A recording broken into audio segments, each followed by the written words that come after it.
Have you ever taken the subway late at night, when the platforms are empty and the tunnels seem endless? Marcus had done it hundreds of times. He worked late at an office downtown, and the last train was his only way home. Usually, the ride was dull. A handful of tired commuters, some teenagers with headphones, maybe a drunk asleep in the corner. But this night was different. When he reached the platform, it was deserted, not a soul. The clock overhead read 12:47 a.m. The last train was due in 3 minutes. The air felt heavier than usual. No rats scurried along the tracks, no distant hum of trains, just silence. Then he saw it. A shadow moved across the far end of the platform. He squinted. It wasn't a person, not exactly. Too tall, too thin, its movements jerky as if it didn't understand how walking worked. But before Marcus could focus, the sound of screeching brakes filled the tunnel. The last train roared in, headlights cutting through the dark. Relieved, Marcus stepped inside. The car was nearly empty. Just 4 passengers scattered along the seats, a woman in a red coat staring at her lap, an old man in a suit clutching a briefcase, a kid with a hoodie pulled low, and at the far end, a man who didn't move at all, sitting too straight, his face hidden in shadow. The doors closed. The train lurched forward. At first, everything seemed fine. But then the lights flickered. For a split second, the passengers looked different. The woman's head snapped up, her face pale and eyeless. The old man's skin was gray, his mouth sewn shut. The kid in the hoodie had no face at all, just smooth skin.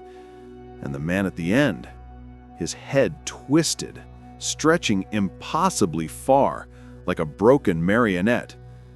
The lights flickered again, and everything was normal. Marcus's heart pounded. Maybe he was just overtired. He rubbed his eyes, tried to breathe, but when he glanced at the window, he froze. The tunnel outside wasn't moving. The train was barreling forward, but the view beyond the glass stayed the same. The same patch of dark tunnel, repeating over and over. The old man's briefcase suddenly dropped to the floor with a loud thud.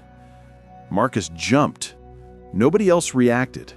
Not the woman, not the kid, not the man at the end. He bent to pick it up, hesitating, then flipped the latch open. Inside were dozens of photographs. All of him. Marcus at work. Marcus eating dinner alone. Marcus standing outside his apartment window at night. His stomach twisted. He stumbled back, dropping the briefcase. The photos scattered across the floor, sliding beneath the seats. The kid in the hoodie finally moved. Slowly, he lifted his head. Where a face should be, a wide mouth split open, stretching ear to ear, filled with jagged teeth. He scrambled toward the next car. He slammed through the doors. This car was empty. Completely. Except, not really. Every seat was filled with mannequins, dozens of them, dressed in normal clothes, sitting perfectly still. Their heads all turned toward him at once. He staggered backward. The doors closed behind him. The train began to slow. He prayed it was his stop, but when the doors opened, it wasn't any station he recognized. The platform was wrong, too narrow, the tiles cracked and wet, the signs faded into nonsense symbols. No people, just silence. He should have gotten off. He should have. But something told him if he stepped onto that platform, he wouldn't leave. The doors closed again.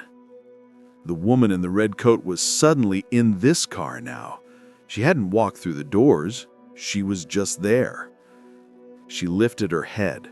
Her face was pale, her mouth torn into a smile too wide.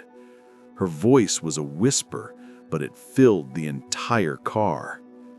"You shouldn't be here." Marcus stumbled back, slamming into the door. "What do you want from me?" The lights flickered again.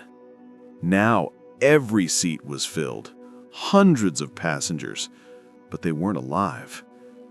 Their bodies slumped, skin gray, eyes wide and staring, and every single one turned their head toward Marcus in perfect unison. The man from the far end of the first car stepped forward now, his limbs bent wrong, his face a smear of features. His voice crackled like static. "You took the last train. Now there's no way off." He ran, car to car, breathless, but the train never ended. It stretched on forever, each car worse than the last, filled with mirrors that showed him hanging from the ceiling, filled with water slowly rising, filled with screams with no source. He banged on the doors, tried to break a window, but nothing gave. Finally, the train began to slow again.